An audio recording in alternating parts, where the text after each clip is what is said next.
Yes, hi, it's me again, Melik Khachiyan, and today I'm going to get back and still talk about endgames, typical mistakes in endgames. And today I will present two short examples from still Rook endgames, one of the most popular type of endgames. And today I will talk about F and H pawn in Rook endgames. In this game, first position, I picked a very classic, very old. It's back to 1911 between Schlechter and Talos. It's very classical game. So in this situation, it was Black's turn, and so how Black's supposed to play this position? So what do we know about playing against F and H pawn? When I was young, my tutor taught me this way. He said, so not many things you must remember and memorize regarding this type of endgame. Only a couple of things. Defensive side cannot be cut by last rank. Defensive side try to keep their rook always on A1 square because they're kind of best square in order to attack the white king from let's say behind, for instance, being able to attack from here if he needed, and from side. And the best position for your king to stay is to be on F7. This is the few tips you must pretty much remember. Now check it out what's happening in the game here. So first of all, Black made the move Rook H7. Well, obviously, the theory wasn't that developed yet, and those guys, those grandmasters, was pioneers in these situations, pretty much. And they've been trying to do all these moves just by making the moves. They didn't know exactly what to do. So, in fact, the best try here was to play Rook F7 first, making sure you kick the king from H5 and force White King to go and play King G4. And then playing Rook H7, and then settling situation when your king will get F6, F7 square, and your rook will be on A1, and your rook will bother the white king if they need it from behind or from the side. That's the way how you're supposed to play these positions. So in a game, what's happening, he went Rook H7 check, and after King H6, Rook takes H3, Rook E5 check, and Rook E1. And now we have a big problem because now we simply lost because the king on the long side, if you notice my first lessons, the black king on the wrong side, and black king and the pawn simply winning the game because you can't really defend these positions. The only way trying to attack the pawn from in front here, but it doesn't really work because the distance is too short, and here we are simply losing because again we have black king on the wrong side and we simply lost right here. Any move pretty much winning here. You can make F7. White choose the simplest way to play here, Rook G1. It was Rook A2. Rook A2, white put here Rook G1, simply defending G file, secure G file, and now it's simple win. So again, you can say it was the old game and black with no defense. I understand, I would accept that. But the second game I'm going to show you, it's now it's 21st century, 2008, against two finalist grandmaster, Russian Grandmaster Alex Grishuk and Ukrainian Grandmaster Pavel Kalyanov, who is now both in top 10 at the ranking list. So the second game I'm going to present, as I said, is Grishuk Kalyanov. Now, this is the situation between these two players. Now what? Now what to do? So it was Eliana's turn, and it's kind of situation was not exactly the best type of how to play against F and H pawn, because it looks like black king is kind of squeezed. But most importantly, the black king still not on the back rank. You're still not covered by back rank, and it's still a hope to make a draw. And in this situation, Eliana made unbelievable mistake. He made here the move rook h5. I think that's the pretty much only square which leaves black rook to not have any space. And after rook h5, he actually lost immediately, because after king b5, now we have a problem, because now white has a threat to play rook d7 check. And the only move to defend this threat is to play here rook h7, and now simple move rook d5. Well, it's to controlling the fifth rank and preparing c6 move. And now we lost because we need to get back to attack the white king from behind. And now what's problem is, so we got cut on the last rank, and this is simple win, because after rook d7 check, king b8 here,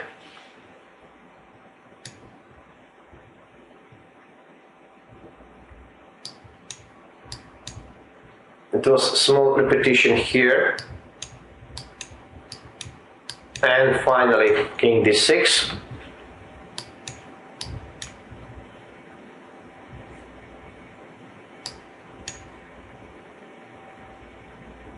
And now it's a very famous way to lose, because rook d8 check, and what's going on here, if you go king c7 then h7, you must control this pawn, rook king h7, and this is final simply winning here, because white king reaches 8th rank, back rank, and a simple win here for white. So what's the mistake? Again, the mistake was the very first move. So typically black played rook h5 without leaving black rook flexibility. So the way how you're supposed to play this position, and which makes your easy draw, it's rook h2. If you will look for that position from different angle, it's the same principles. Don't be caught by last rank, and keep your rook on a1 at this point, h1 square or h2 square. So rook h2 was making a simple draw, because white has still no improvement.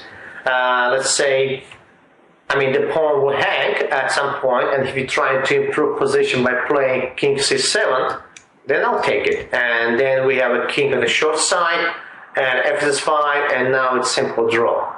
So that's how these two short examples were showing you how people making mistakes by not knowing like a very famous way to defend those positions.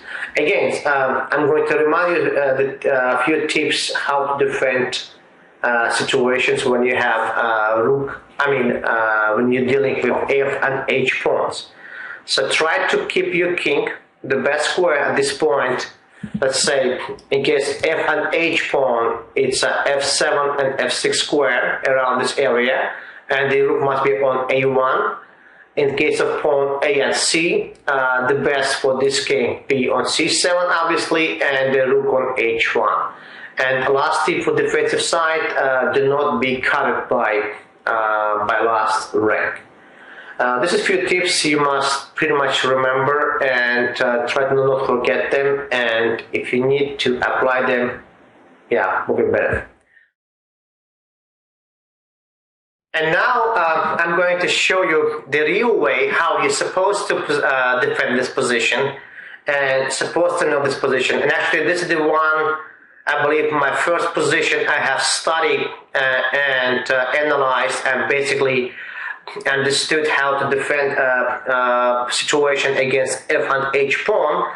It's a very famous game between Grigorich and Smyslov back to 1947, and I think Smyslov showed almost 60 years ago, more than that, how to defend this position. Well, this is the game, this is the position. So rook g6 check, king f7, and that's why I said always try to keep your king on f7. Rook b1,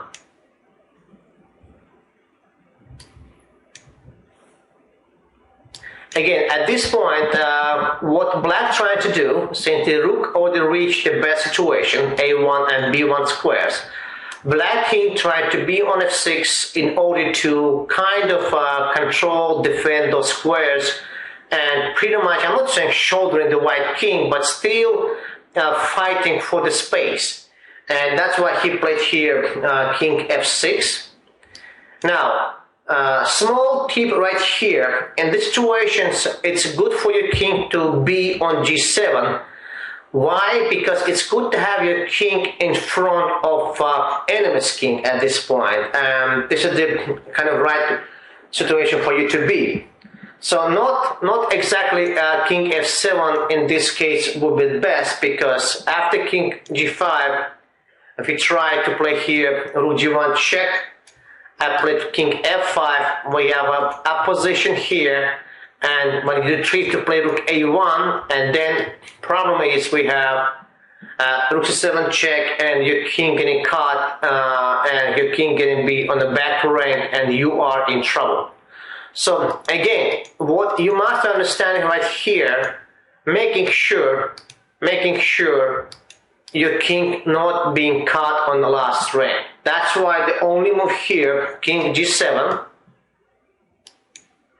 Now check, and back on a1. So obviously against rook c7 check, you will play, actually without happening in the game, you would play king h6. Against these checks, don't play here king h7. The best here against this kind of checks to play always king f7. And now we have a problem because they will face rook a5 check, putting back white king on g4, and then you immediately go down on e1. So white will have no progress again. So in the game happening, rook c7 check, king h6. And these situations, many players making mistakes. Don't try to be like a rook a5 check, rook something like that. Just stay calm. Nothing happening. You can stay rook a2 in the game happening rook b1, which is still fine. You must simply stay here. When white trying to improve position by playing rook e8, you go back on g7. You gain control 8 rank, especially those squares, and you're still fine.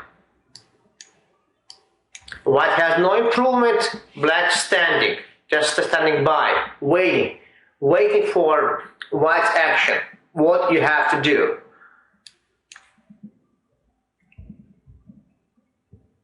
Again, any move pretty much rook b1 also acceptable here.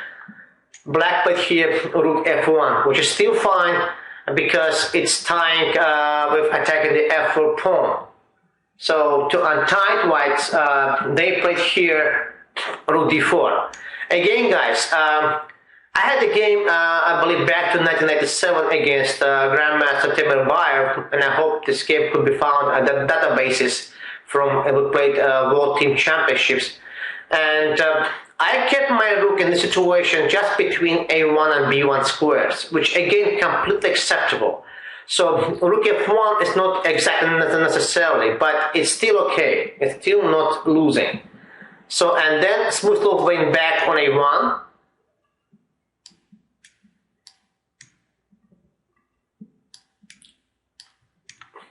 So as you see, black's defense, it's very simple. As I said, you keep your king f7, g7, you keep your rook a1, b1, you make sure you're not cut by 8 ranks. That's the tips for you to remember. Simple. So rook a1, and back on a1. Again, since we are not cut by 8 rank, we're still okay. Rook a1, and finally white trying to make a progress. Now against h6 check, if you check my game against the previous example between Grishuk and Elyanov, now we know since the h pawn kind of push to advance here, you must play obviously king h7, and you still stay. No, making sure white have no progress. And finally, in this situation, so when white trying to really improve the position, we are going to take the pawn. Now we're good because our king on the short side, and we are simply playing here king h7. Why not king g7? Because king g7 will give white some opportunity to play f5 and f6 with check. So that's why we have to play here king h7. That's the smart check, making sure white rook would be on the bad position by playing rook e6. And now get back to long side, playing rook a2, and now we're completely good. It's getting back to our basics, getting back to our ladylike first lessons. And here, since our king on the short side, what we have to remember, control the back rank. And we played rook 8 here, and he played here king h6, which is I believe a position in theory, very well known, and white has, I mean, it's just a draw, because you can't really, I mean, there's no progress if you play rook e8 because check, and still coming back here. So in a game happening, white tried here rook e1, which is pretty much the similarity here. We still have a check, we still control h rank. It's important here to control always h rank. And we're getting back to our short side. Absolutely no progress for white. White tried a few more moves, but again, it didn't work out. And after, I believe, here, finally they agreed for draw. So again, what happened here? This is, like I said, most classical example about how to play these situations. My personal opinion, by the way, I'd like to share my opinion about how to study all these endgames, especially basic endgames, very well-known endgames. You're not supposed to, or you don't have to spend your time by adding like positions to getting more knowledge about how to play all these situations. What you have to understand, it's a principle. It's a principles how to play those positions. And again, to play positions in rook endgames between, for f and h pawn, what you have to remember as defensive side, as I said, making sure your rook is flexible, your rook has a space, and being able to, capable to attack the white king from behind and from the side, and making sure your king is not cut by last rank. That's it. And just to keep, let's say, watching this example, let us study it and you understand this. Maybe you can find a few more examples, and you don't need to go over like again and again many others. So maybe 1, 2, 3 examples and you'll be absolutely fine. So I hope you will like this situation. I mean, you will like this lesson and explanation, and I hope you will understand how to play in situation when you are dealing with F and H pawn. Do not make those mistakes. Thank you and have a nice day.